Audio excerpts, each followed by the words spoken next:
Alright, take 2. Alright, so the comment again gets thrown at me about the amount of videos I'm uploading. I look at raw data now. I have the app on my phone that tells me how my videos are doing.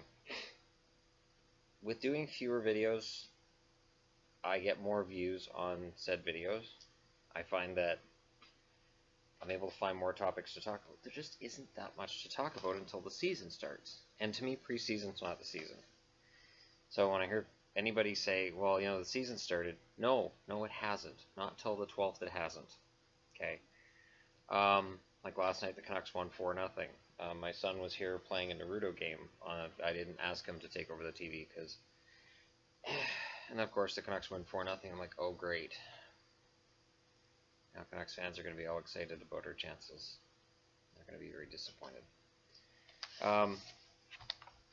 So that, you know, this morning I'm watching Ash vs. Evil Dead, a show that I can't watch with my very squeamish girlfriend, who even wrestling makes her kind of wince and jump. And I'm like, they're safe. They're safe. It's fine. Just, you know, I even told her, I said, there's a wrestling school down in Cloverdale, and, you know, we could go down and I'm sure that we could get in while they're practicing. She's like, no. I'm like, oh, all right, you know, that's what you want to do. But yeah, like, my videos do better when I make fewer videos because I find more topics to talk about. Now, in today's instance, Barret Jackman. Barret Jackman just retired, and you know, every now and then I'll see a comment about how he was the worst Calder Trophy winner of all time. That's wrong. The year that he won the Calder Trophy was the year this sports forecaster was made. So it was 2003. This is the 03-04 sports forecaster, which predicted the Vancouver Canucks would defeat the Ottawa Senators in the Stanley Cup Final. So this magazine's always been on drugs. This is the same magazine that I said was on drugs years and years ago. Oh wait, no, that was a couple weeks ago when I was doing the 30 team previews, which are done, so I can't like redo them just for content. Yeah, the year that he won Rookie of the Year, and people want to say, oh, that was a, you know, how Zetterberg was in that rookie class, and Zetterberg should have won. Zetterberg had 44 points. So let's see. Let's go take a look at Mr. Zetterberg, shall we? Remember, this was written in 2003, so it's not like anybody writing this would have been like, oh, Zetterberg's going to be a great forward. Alright, Henrik Zetterberg, 79 games, 22 goals, 22 assists, 44 points. The latest great Swedish import made a steady, if unspectacular, NHL debut. Zetterberg's 22 goals and 44 points led all NHL freshmen, while his all-around excellence earned him Calder Trophy consideration and selection onto the All-Rookie team. Zetterberg fit in well with Detroit's veteran-laden lineup and played the best hockey in March as a constant feeder system for sniper Brett Hull. So he played with Brett Hull. Hull had 37 goals, 76 points that year. Oh, Zetterberg should have been Rookie of the Year. That's just how that was Zetterberg. How did he not win it? He is an outstanding puck handler with excellent vision, which could eventually lead him to the center position. Looking ahead, Zetterberg is a key part of Detroit's retooling plan, a logical successor to some of the team's aging stars. His point total should continue to grow this season, and they projected him for 64 points. Zetterberg was not a star player in his rookie year. Next on the list was Rick Nash. Rick Nash, who had 16 goals, 23 assists, 39 points. Tyler Arneson also had 39 points. Ales Kotelik had 35. Niko Kapanen had 34. Alex Frolov had 31. Stanislav Chistov had 30. Ales Hemsky had 30. Adam Hall had 28. Did I get my point across yet? This was not a tremendous rookie class. Let us take a look at Barret Jackman's review, shall we? Because people forget. People forget how Barret Jackman committed to the NHL, which is fine because it was 2003 when many people who are on YouTube were in elementary school or earlier. Jackman blossomed next to blue line partner Al MacInnis last year and earned the Calder Trophy for his efforts. What's that? Yes. Zetterberg played with Hull and Jackman played with MacInnis, so you could say, well, didn't they both leech off better players? Apples and oranges. Jackman's defense allowed MacInnis to take chances offensively. MacInnis is in here at the front, actually. Here, stop. MacInnis had 46 points in 01-02, and then with a defense partner of Barret Jackman, he had 68 points in 80 games. His plus-minus went from 3 to 22. His shot totals went from 231 to 299. Barret Jackman had 19 points that year, 190 penalty minutes, a plus-minus of 23, so almost identical to MacInnis, and 66 shots on net. So Jackman blossomed next to blue liner Al MacInnis last year and earned the Calder Trophy for his efforts. He brought much needed grit and enthusiasm to the Blues and led all team defensemen with 190 penalty minutes. He will never be an offensive performer, but may gradually earn more points with more big league experience. Defensively, he will be a stalwart along the St. Louis blue line for several years to come. More than several. Looking ahead, expect Jackman to once again team with MacInnis this season. However, NHL forwards will be more ready for Jackman in his sophomore campaign. How will he hold up? Barret Jackman, as a 21-year-old defenseman, came into the NHL, played with Al MacInnis, and held his own, and not only that, but helped MacInnis become a better defenseman. That's why, from that day until now, Barret Jackman's one of my favorite defensemen. Playing video games. Who can I get for a defensive defenseman? I want Jackman. It is...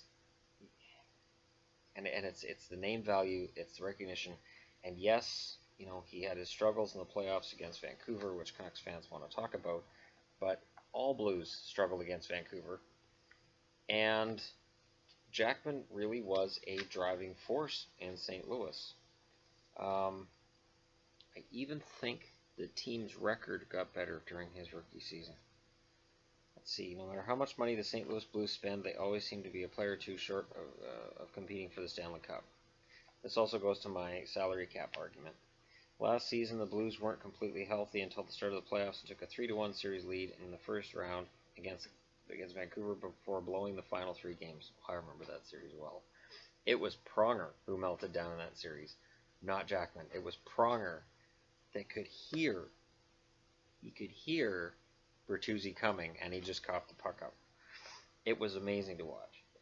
As a result, the Blues decided to scale down in the offseason. They shipped off left wingers Corey Stillman and Tyson Nash to Phoenix, and cost-cutting deals on draft day. Then later waived trade deadline acquisition of Valari Bure, who was reacquired by the Florida Panthers. That was the end of Bure's career. Is Chris Osgood the long-term solution and goal for the Blues? And their answer is no. Signed to a 1-year contract extension in the offseason, Osgood did nothing upon his arrival at St. Louis to suggest to Blues management he can lead them deep into postseason play. Let's see. Do the Blues have another Barret Jackman Calder Trophy winner on their hands? Perhaps. Slovakian winger Peter Sejna, the 2003 Hobey Baker winner, could provide secondary scoring if he makes the parent club. That's a booyah to people who say that the Hobey Baker Trophy is this fantastic thing that guarantees you're going to do something. It doesn't guarantee anything.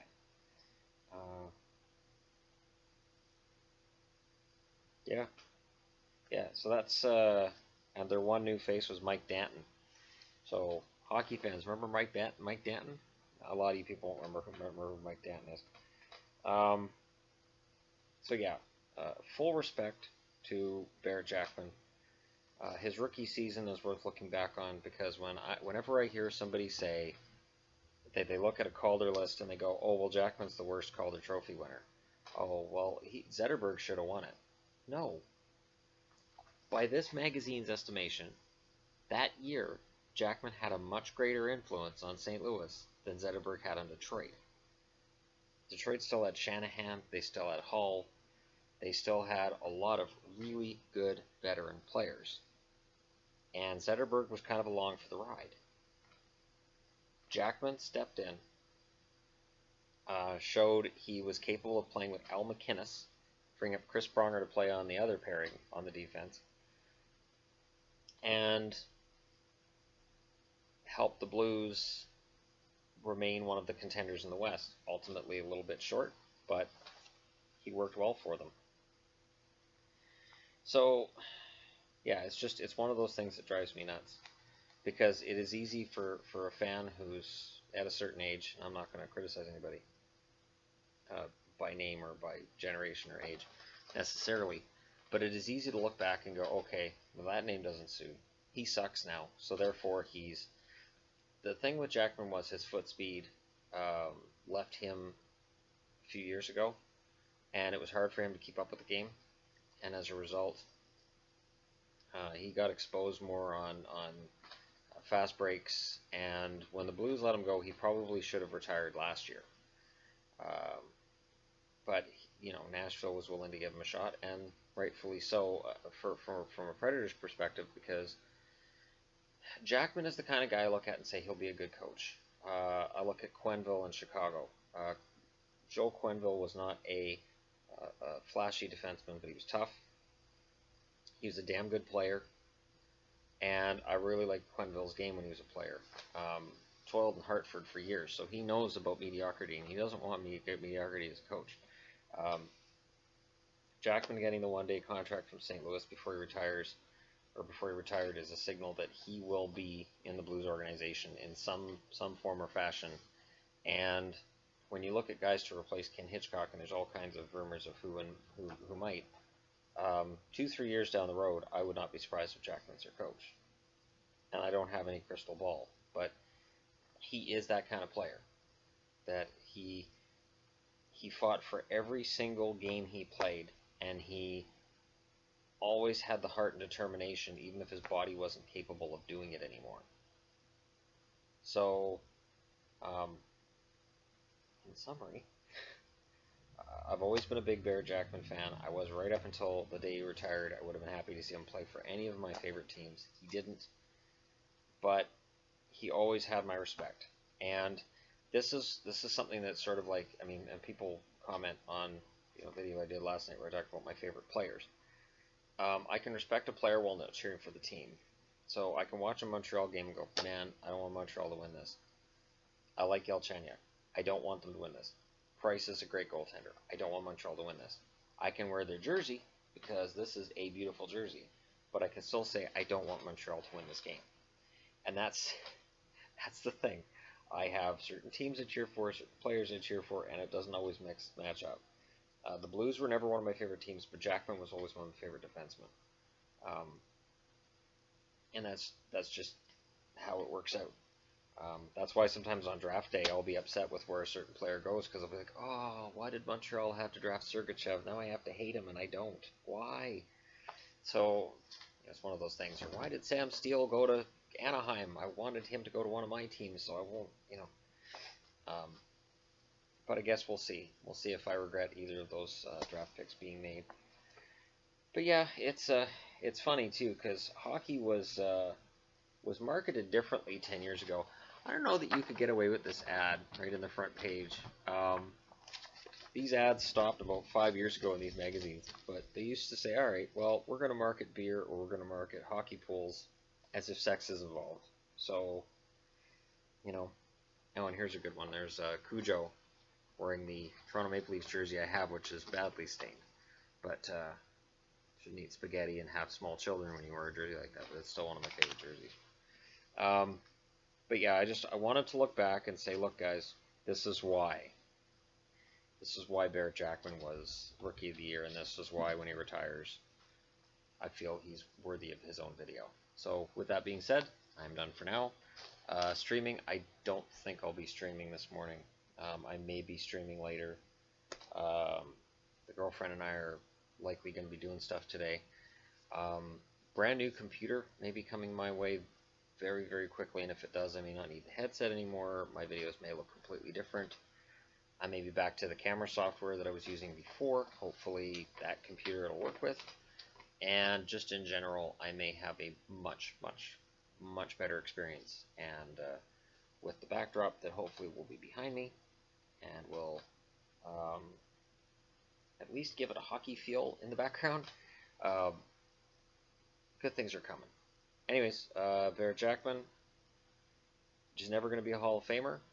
Eventually, I would think he won't. He's not a guy that you retire the number for.